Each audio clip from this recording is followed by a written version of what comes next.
Good evening. Can you just hear my voice, or is it coming through the microphone as well? I hear All it through right. the microphone. I'm sorry. So my name is Roger Weiss, and I'm going to be the moderator this evening, and I want to welcome everyone in attendance and those observing on YouTube Live to the Windsor C-1 Board Election Forum. Excuse me. The board election is scheduled for Tuesday, April 5th, 2022. There are 4 individuals running for 2 seats on the Windsor C-1 School District Board of Education. Of these 4 individuals, 1 is an incumbent and 2 are running for the first time and another for a second time. So I want to commend everyone for doing that. It's a brave thing to do, not to put anxiety on anyone, but just being on stage makes you sweat just a little bit, right? Just a little bit. Excuse me. The following guidelines will be utilized this evening in order to provide an unbiased forum that will be informative for the voters, fair to each candidate, and pleasant for everyone. Number 1, this will not be a debate, back and forth type of a format. When it's not your turn to speak, please don't speak. Number 2, candidates will respond only to their question and will not comment or interrupt another candidate while others are speaking. This isn't the Oscars. Too soon? So good. Number 3, all candidates are to conduct themselves professionally and with respect to all candidates. And finally, number 4, the audience is not allowed to direct questions to the 4 participants or comment or interrupt any of the candidates during the forum. And just as a housekeeping tip, if everyone would please, excuse me, make sure your phones are on silent so we're not interrupted by ringing. That's for the candidates as well as the audience members.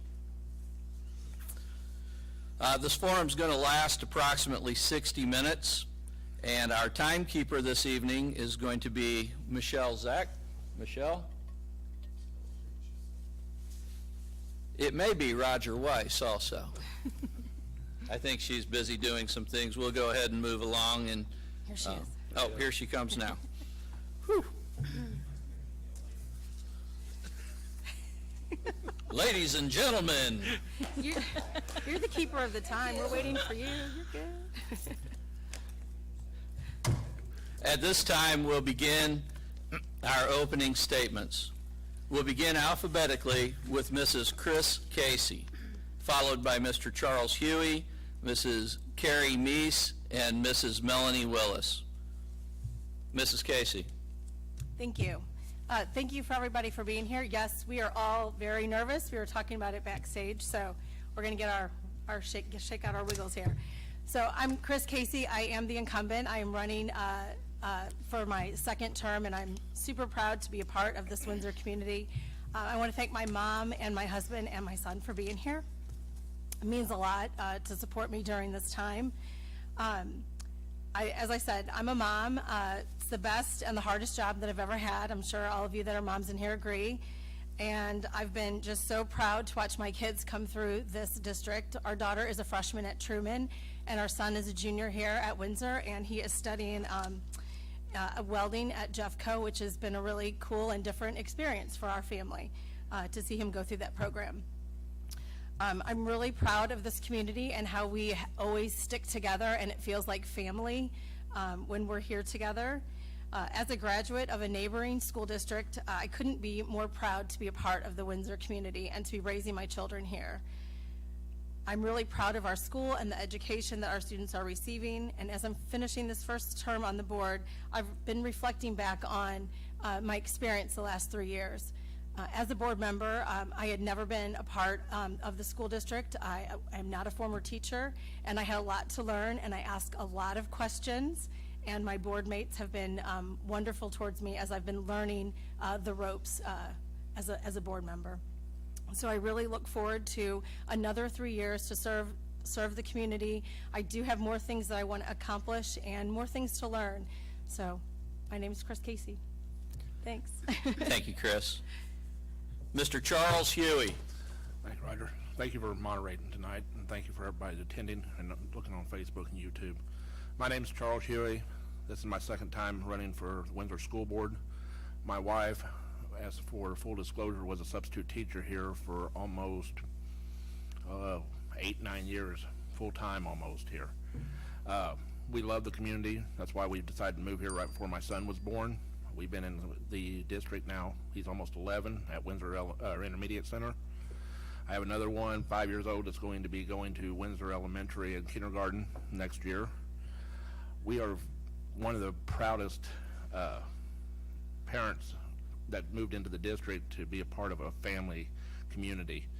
We got involved when my son was coming through the early childhood development, and we're now involved with PTO in both the IC and our intermediate center and the elementary school. I do the watchdogs. I also serve here in the public water and sewer district, or public water supply district number 10 as the board member. We've been fully invested in here. I work for the Department of Corrections as a sergeant. I've been on planning and zoning boards, tax boards for the county I grew up in, which was down in southeast Missouri in Scott County. I care deeply about the future of our students, as all members that are the ones that want to be on the board. That's our number one priority, is the students. My way I look at it is that I work for the parents and the students of this district, and I want to be a voice for the parents and the students to give them the quality education they need to get out there and to grab the world by the horns. From where I'm from, we always pulled ourselves up by the bootstraps. You taught them that hard work pays off, and it does. And I want to make sure that these students are like my kids. They get out there and they know that they can do it with hard work and they can make something of themselves. So I thank you. Thank you, Charles. Next, Carrie Meese.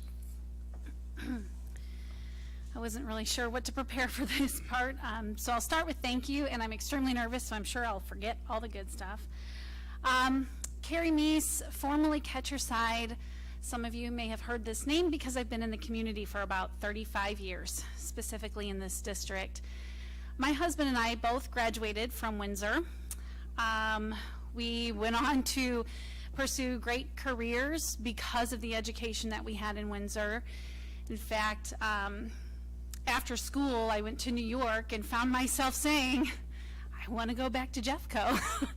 So, came back here, started a family, and guess what? Our 2 children go to Windsor, just like most of our families. So when I think about being embedded in the school, understanding the values, Windsor making me who we are today, that's really important to me. And I want to be able to carry those values to my children. Our oldest is in high school. He just got a Windsor Way Award for his values, and I like to think it's because we are so embedded and have brought that there. So when we decided to stay in Windsor, we stayed here for good. We have moved a couple times, always staying within the district, because we love our teachers, we love the education we receive, the positive experiences we had as students that really made us engaged. And again, who we are today. We still have phenomenal relationships with teachers from back in high school, and even friends, from 6th grade. We have friends for 30 years here. I just want the best for this school and the best for my kids, my nieces and nephews, your kids. And so to me, when I was approached by a few folks to run for the board, I had to really think about it. I'm a full-time working mother, 21 years leading HR for a global organization now, over talent acquisition, developing students and professionals of all levels. I'm extremely busy, so I prayed about it and really hope that this is where I've landed for a reason, and that I can just set our students up for success. In my experience, I've been able to assess skills gaps in the workforce. This is a big issue, folks. The biggest part of our workforce leaving right now is the baby boomers. So when we're bringing up our students, we need to understand exactly where those gaps are, and I've studied that. So I want to make sure that the decisions that are made based on facts, based on truth, with emotions set aside. I want to be able to look at the bigger picture and look at the impact for all of our students, all of our parents, and frankly you in the community. And I feel that I can be your voice because I have been so embedded in this community. I've also been on the personnel committee down the street at Windsor Baptist Church, involved in live nativities and countless community events. So thank you. I hope you vote for Carrie Meese. Thank you, Mrs. Meese. And finally, Melanie Willis. Hi everyone, I am Melanie Willis. Thank you all so much for being here tonight and watching at home. Thank you for the district for putting this event on so that voters can get an idea of what we stand for. I am a former teacher from Windsor School District. I'm certified in speech and theater. I taught at Liberty High School in Windsor, and it was my dream job. We chose to move here to Imperial because my husband worked in Imperial, and we chose Imperial and Windsor specifically because of the background that the school has. They have outstanding achievement for their students, and we love the small town feel. Before I was a teacher, I was a retail manager while I worked through my undergrad studies, and my customer service experience with that taught me a lot, and is the real reason why I became a teacher in the first place, because I loved training and hiring staff and seeing them learn all that they could, and it's what pushed me to go to school for teaching. While I'm in my pause for teaching, I'm staying at home as to care for our kids. My daughter has medical needs, and I really wanted to be home for her. And now that we have a 1-year-old, I want to continue that. And when he gets into Freer Elementary for kindergarten in 4 years, I plan to go back. But in the meantime, I chose to run for school board because I believe in public education. The last 2 years, I have seen all of us struggling. All of us as parents struggling with the changes that have happened, our students especially, my former colleagues and my daughter's teachers and all of the staff in that building. And I want to be someone who can bring us together. I want to focus on what our commonalities are rather than focusing on our differences.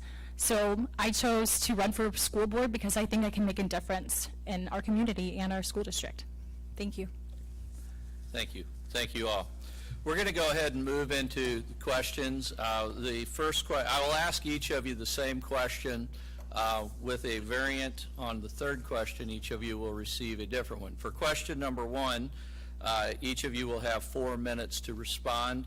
We're going to go back down to Mrs. Casey, Chris Casey, for the first question, and then I'll, in sequence, ask each of you again.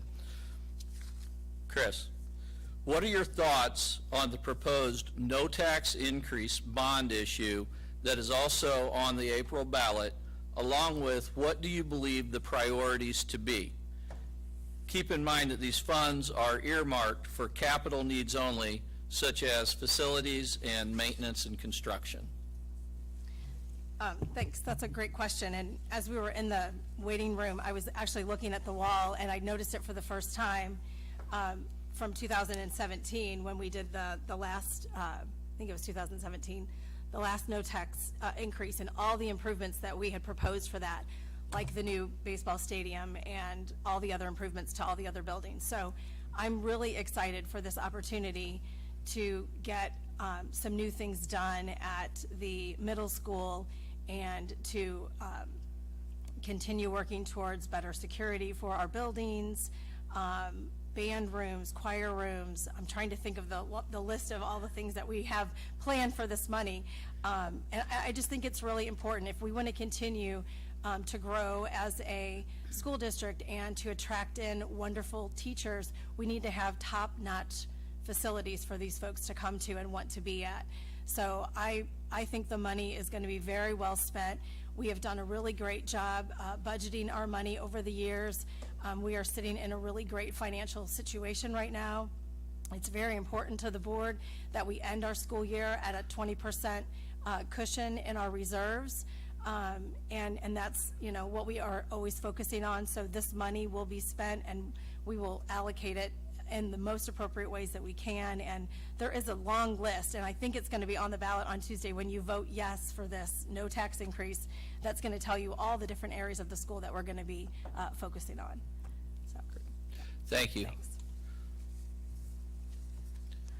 Mr. Huey, what are your thoughts on the proposed no tax increase bond issue that is also on the April ballot, along with what do you believe the priorities to be? When it came out in the leader, everybody saw it. I got ridiculed for it, and my some of them wanted me to do a switch. I thought about it, and due to my principles and showing my kids that you stand up for what you believe in, I'm a fiscal conservative and a social conservative. I don't support it. The reason I don't support it is that you call it it's on there as a no tax increase. So it's like refinancing a house. You pay off your house, your bills go down. The average my tax bill this year was $800 and some to the school district, which is fine. But if we let it sunset, then our tax bill will go down to around $400 or $500 for the tax district. The problem I have is I don't have a problem with the middle school having new classrooms. I'm for more classrooms. But I want to see our teachers get a pay raise. I want to see the staff get a pay raise. That's more important than buildings or capital increases to me. So if that's going to keep people from voting for me just because I don't support and I hold true to my values as a conservative, then so be it. But I do not support it, and I won't lie to the people just to get elected. Thank you. Thank you, Mr. Huey. Moving on, Carrie Meese. What are your thoughts on the proposed no tax increase bond issue that is also on the April ballot, along with what do you believe the priorities to be? And again, I remind you, keep in mind that these funds are earmarked for capital needs only, such as facilities and maintenance and construction. I believe in this. I support this. And I support it because it is an opportunity for us to, yes, we're investing in capital, right? Our buildings, our facilities. That means we're investing in our students.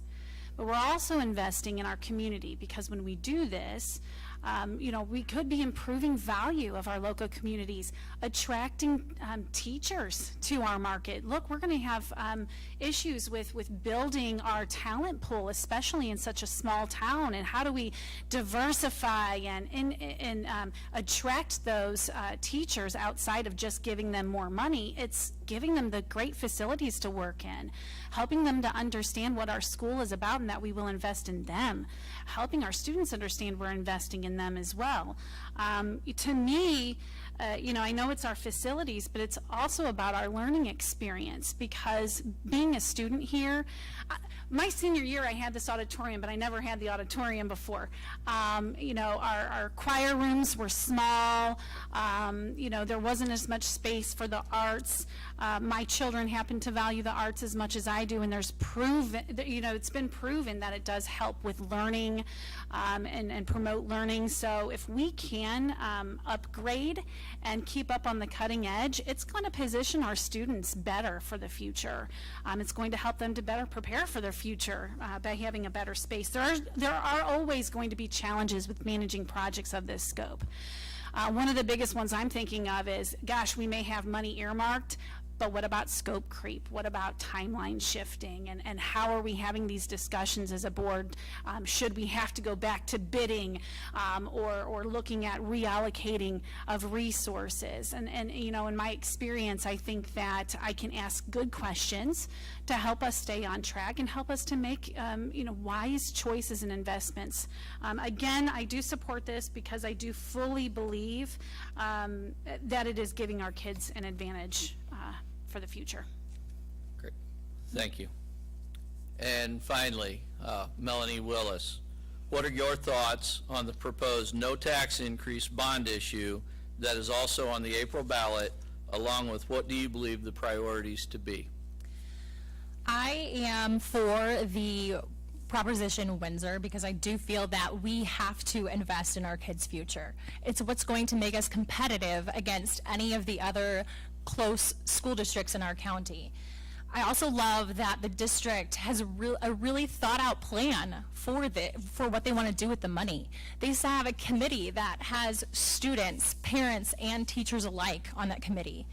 They have, when I looked at that, it was over 20 people on that committee, and I'm hoping that they are thinking clearly about what they want to do, and I believe they are, because they are taking into account not only district staff or parents' perspective, but also students as well, because students should have a voice in what is done with that money. I believe the priorities of this proposition are updating the band and choir and art rooms, which I am absolutely for as a theater teacher. I know the benefit of having an arts education. Arts taught me a lot, and I am so happy to see that that our district is paying attention to what arts can bring to a student's education. I also love that there's classroom additions, because our classrooms right now, if we have small classrooms and we don't add on more classrooms for the growth that is happening in our district, classroom sizes are going to go up, and students are not going to have a better, more personalized education to them. Smaller class sizes will help that.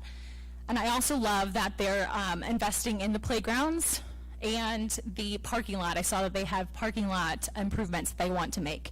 As a mom who has a child with a disability, it's hard for someone who has a physical disability to play on a playground with their friends if they are just mulched playgrounds or rock playgrounds. Luckily, my daughter is mobile enough that she can get out there and play. Some kids can't and have to sit in a stroller or their wheelchair and just sit there while their friends play. So I'm excited to see that. I also know that our parking lots are not as safe as they could be. And I'm excited to see that that was taken into consideration for people of disabilities and grandparents and any other visitors that come to the district. So I'm excited to see those things on the priority list. They are also including facilities management and technology upgrades and safety upgrades, which should be at the top of the priority list as well. Thank you. Thank you. Very nice.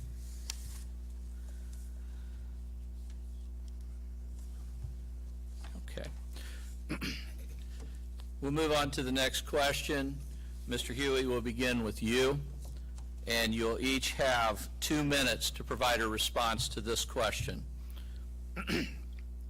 With the past 2 school years having been so heavily connected to COVID and masks versus no masks, what do you believe needs to be done if the district is to encounter this again in the future? I have been an outspoken critic of any mandate for this district. One of the things I would like to see is that the school does not follow heed with the Jefferson County Health Department, as they did not give any leadership to any of the school districts in our county. They did an outstanding job keeping masks optional. That can stay in place. It is the parents' choice if they want to send their kids with a mask. It is their choice if they want to get them vaccinated. It is not the Board of Education to dictate to parents what they will do with their kids. And to get them the education, we saw, not this year, we don't know about the test scores, but last year we fell 10% because the kids were not in here learning like they should have been. They were doing virtual. My son has an IEP. Luckily, he got to go to 4 days a week of school instead of 2. That's uncalled for in my book. I'm not going to vote to have the school to be on lockdown or closed ever again. We have seen the mental health of the students decline.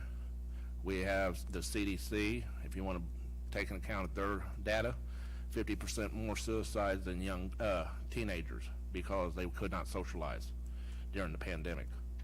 And we found out that this is a 99% survivable virus. You cannot stop it. We don't mask up for the flu. You keep your kids home if they're sick. Or you stay home yourself, you're a staff member.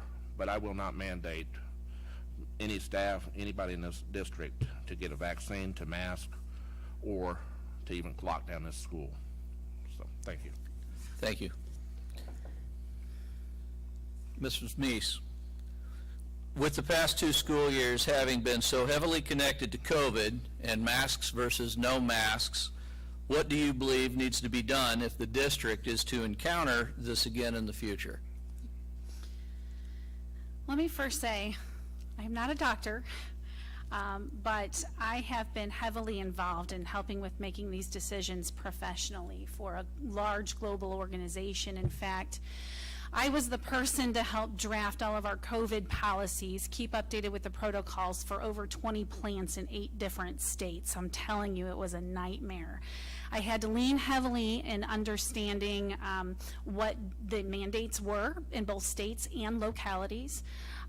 We had to determine what is best for our employees, for their families. We did survey our employees.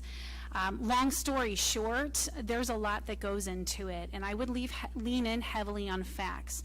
For example, right now in Jefferson, the Jefferson County Health Department shows that there's around 9 youth in Jefferson County with COVID right now, 9 total, Jefferson County. So to me, when I'm looking at our student population, you know, how is our student population impacted? That when we think about masks and the impact that has, you know, the biggest spike that I saw happened to be during mask mandates.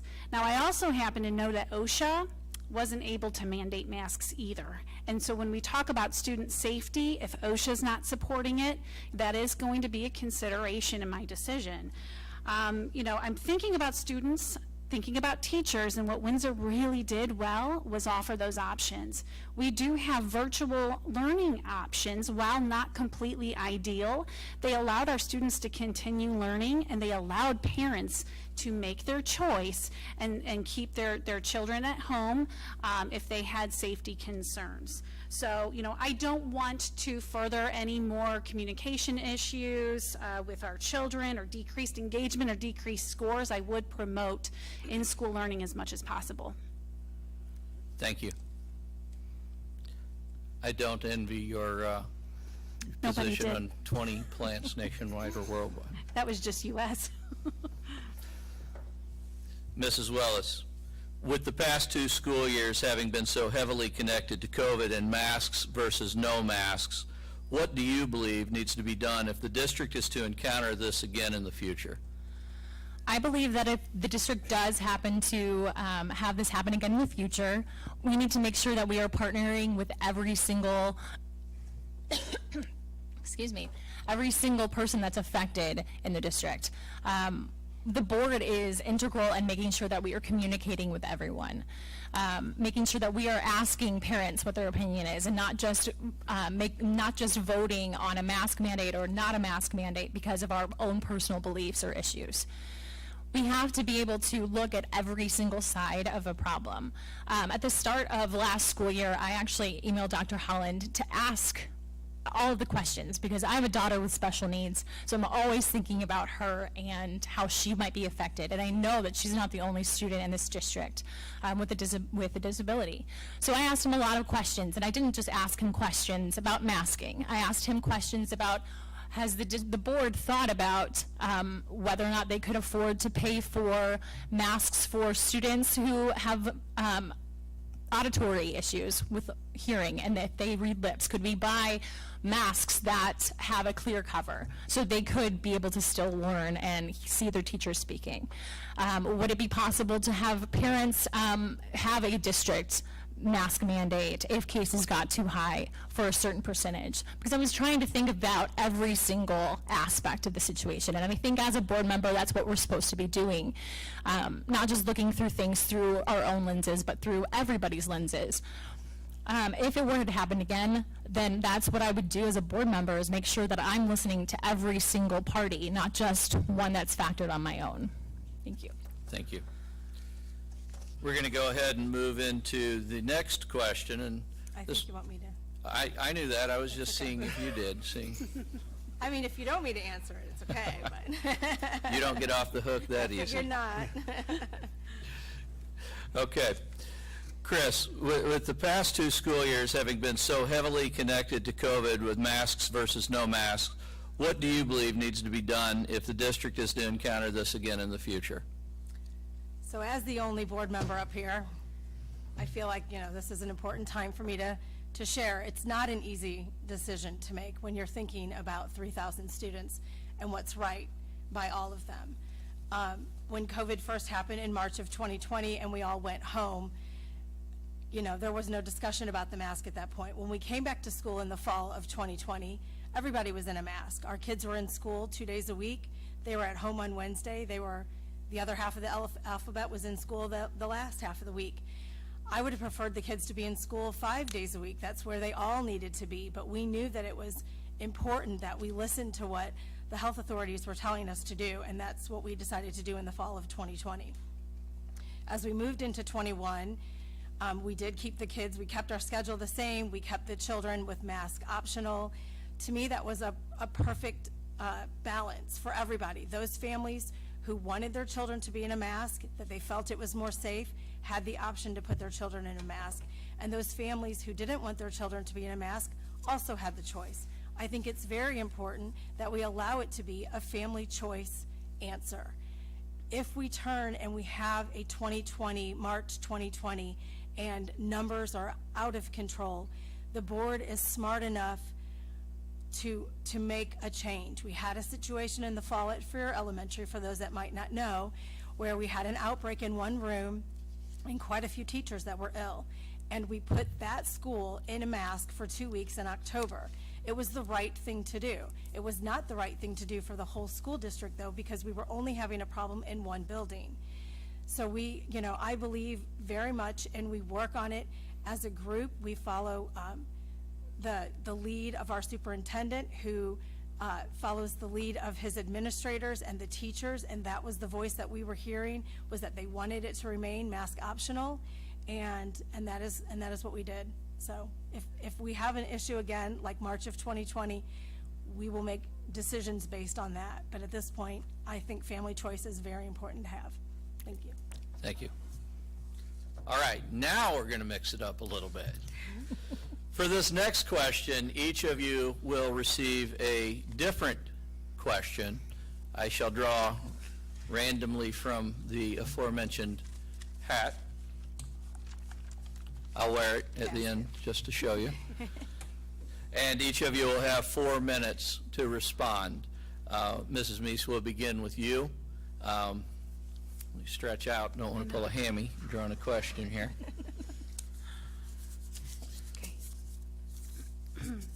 Carrie, please explain the proper role of the Board of Education. So, my understanding is that the board serves the community and supports the superintendent in making key decisions for hiring, for spend. They may even vote on proposed solutions, but always should be for the benefit of our students, our teachers, and even our community. I've hired thousands of people and developed strategies, led execution of talent development strategies overall, and I also have managed multi-million-dollar budgets, multi-million-dollar projects, and I understand the value of return on investment. I understand the value of managing projects effectively and identifying opportunities to eliminate waste so you can reallocate those resources. You know, the board has a difficult job because when something comes up, they're looking at all these different factors to make the best decision possible for everyone. I think the board should keep emotion out, personal views out, and make the best decision that they possibly can. I also recognize and appreciate that all of our kids are different. They're unique individuals, and I want them to be able to express that. Being in HR, I understand the value in looking at every individual circumstance when an issue comes our way, because the board, believe it or not, may face some major issues or problems where they're going to have to make decisions and really understand all of the circumstances and factors surrounding that. I will promote discussion in the boardroom, ask the tough questions, so that we can really deliver the best outcomes. But again, the board specifically is here because the school is here. So we need to support you, everyone. And as a mom, I'm particularly passionate about the kids. And I want to be that parent's voice. So thank you. Thank you. All right, Melanie. Oh, I can't ask you this one, it's written upside down. What is your vision for the Windsor C-1 school district, and how can you help the district reach its goals? I believe that my vision and hope for the district is that we are always putting the needs of our students and staff members first. I think we need to create a safe and productive learning environment for our students at all times, and it's imperative that we're innovative when we're doing that.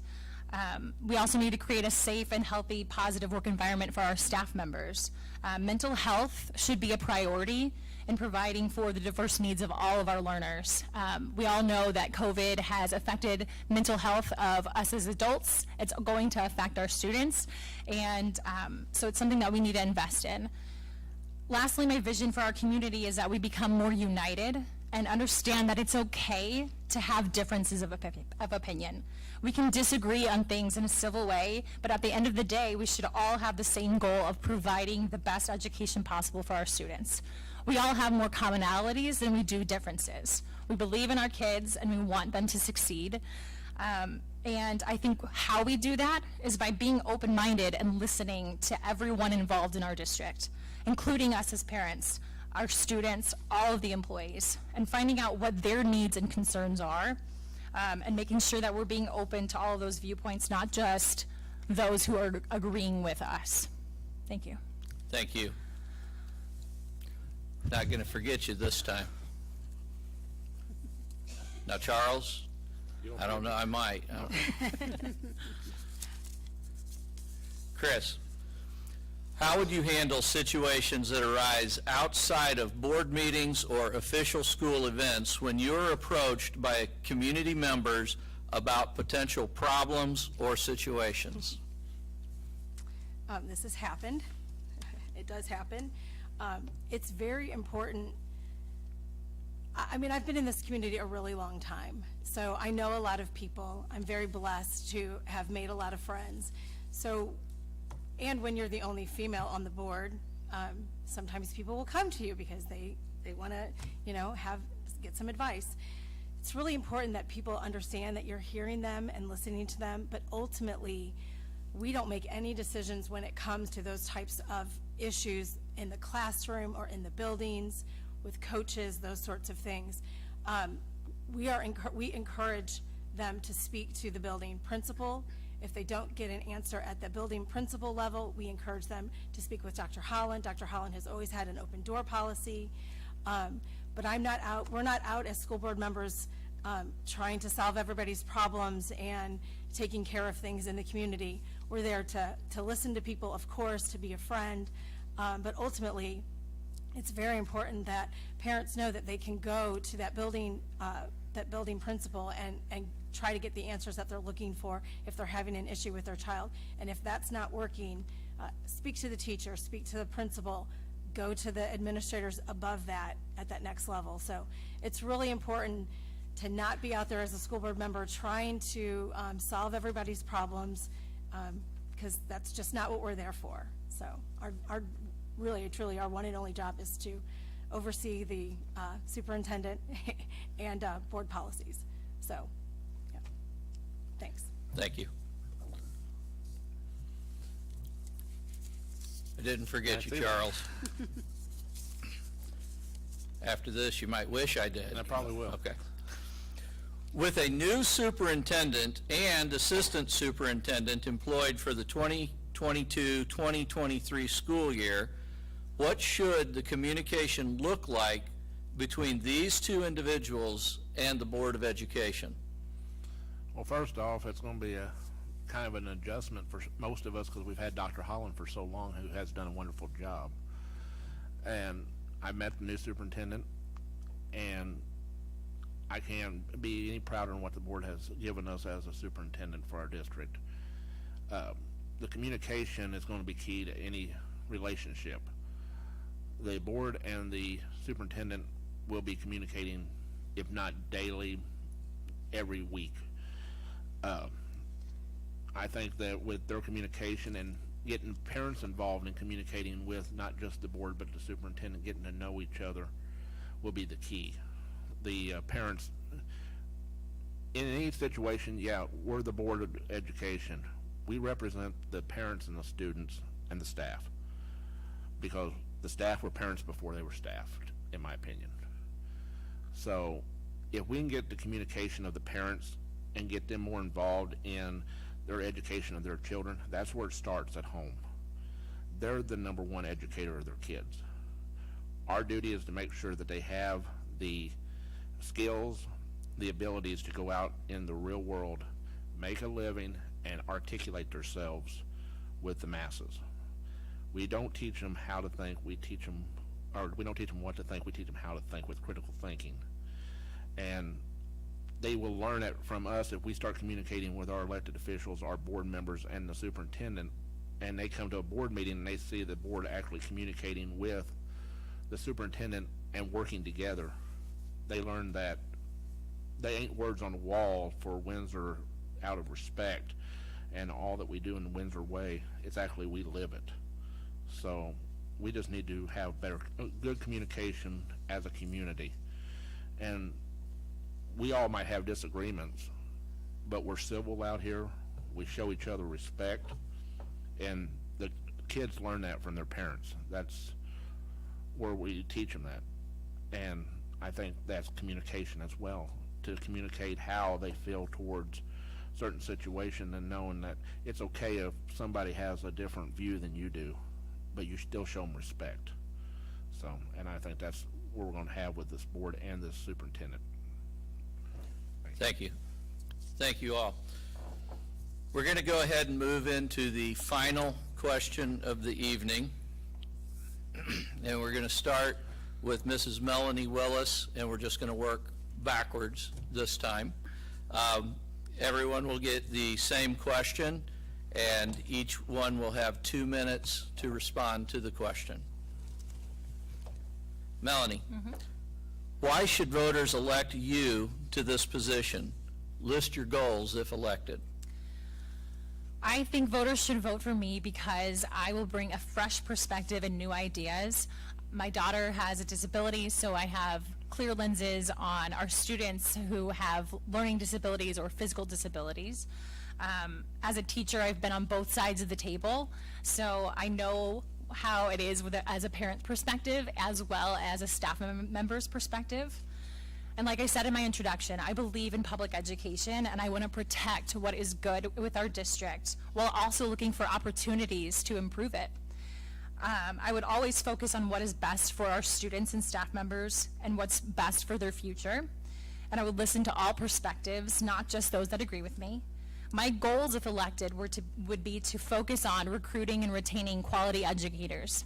If we don't have quality educators, our students won't be getting a quality education.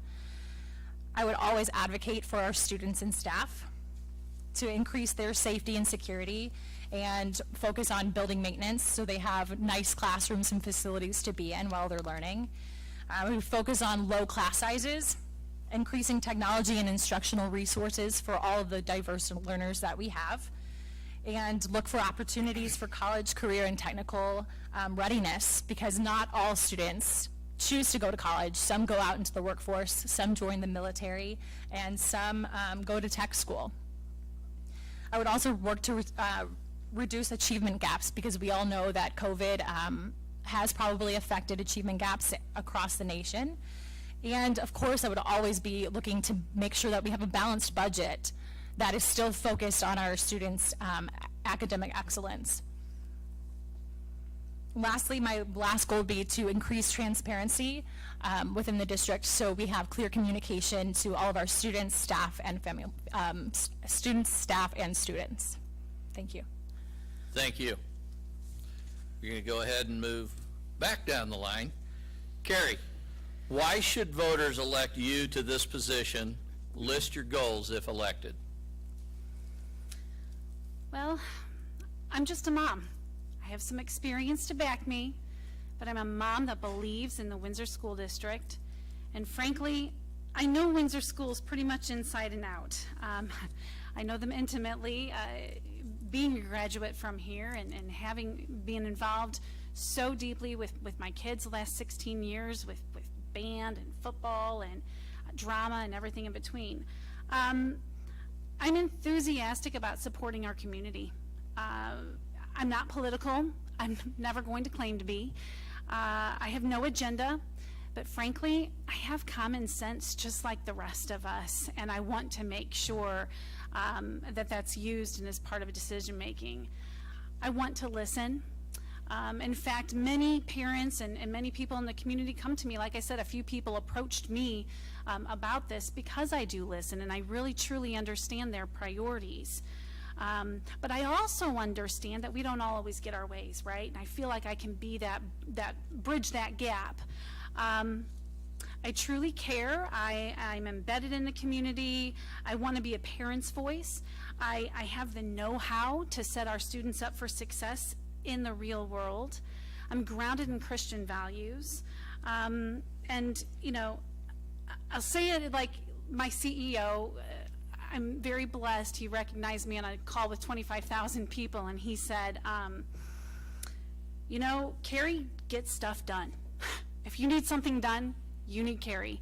So, you know, that's why I think that you should vote for me. My priorities would be ensuring that we effectively integrate our new hires, that we approve curriculum that will set our students up, again, for success, and that we communicate with clarity and transparency to the community. Thank you. Thank you. Moving on down the line. Charles, why should voters elect you to this position? List your goals if elected. One thing I have to say is that it's been said that we haven't got an agenda. We all had the agenda. It's to make sure that the students get the best education that's possible by letting them attend Windsor and being proactive with them. My goals is I want to see these students succeed. I want to see the parents have a voice in the education of their children.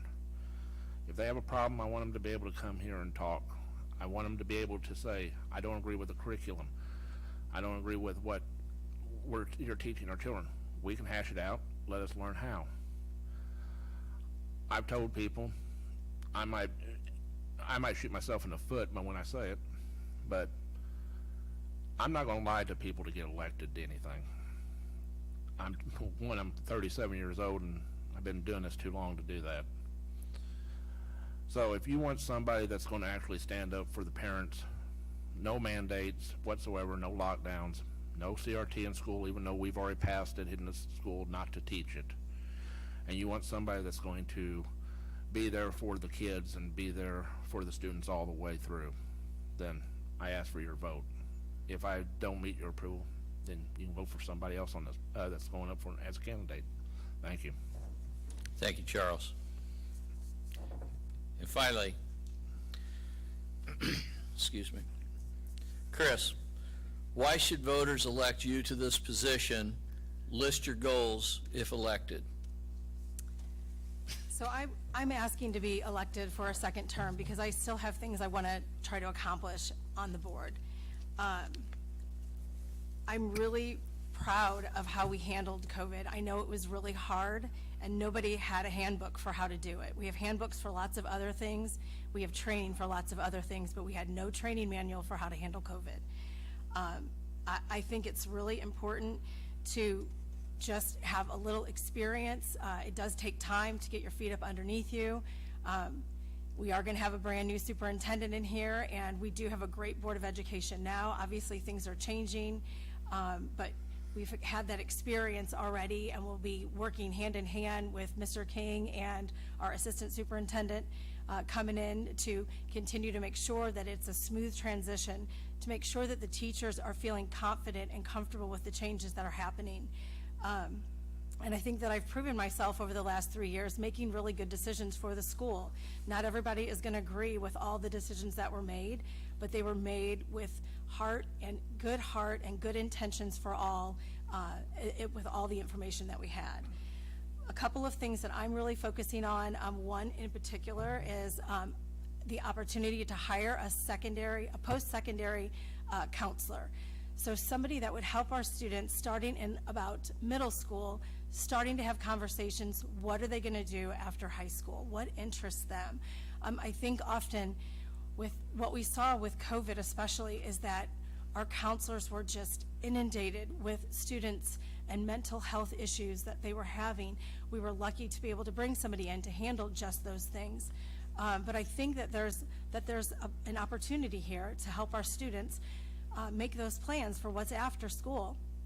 I think we realize with COVID, not everybody needs to go to a four-year college. Not every student will be four-year college bound. And I think we can do a better job at giving them, our children, more opportunity in the school for those things. Thank you. Thank you. A lot of enthusiasm, a lot of passion, and a lot of great ideas shared tonight. I want to take the opportunity to thank the candidates, Mrs. Chris Casey, Mr. Charles Huey, Mrs. Carrie Meese, and Mrs. Melanie Willis for their participation in this evening's forum. Also, I want to thank everyone at home that attended via YouTube live tonight. And please note one more time that the election is Tuesday, April 5th. I want to thank you for your support of the Windsor C-1 School District and wish everyone to have a great evening. Thank you again. Good night. Thank you.